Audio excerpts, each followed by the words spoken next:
আমরা এখন আছি উল্টা পানিতে। জলজলি থেকে রওনা দিয়ে আমরা চলে গিয়েছিলাম উল্টা পানিতে। আমরা জানি যে জল উপর থেকে নিচের দিকে পড়ে, কিন্তু এখানে উল্টো, এখানে আছে নিচের দিক থেকে উপরের দিকে জলটা যাচ্ছিল।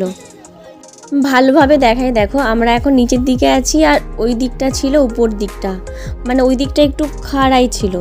তো জিনিসটা কি হচ্ছে, জলটা ওই দিক থেকে এই দিকে না এসে, মানে উপর থেকে নিচের দিকে না এসে জলটা নিচ থেকে ওপর দিকে যাচ্ছিল। যাক না যাক।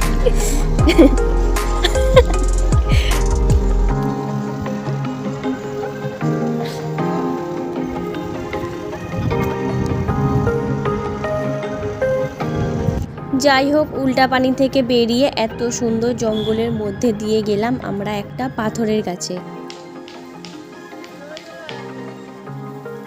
পাথর মানে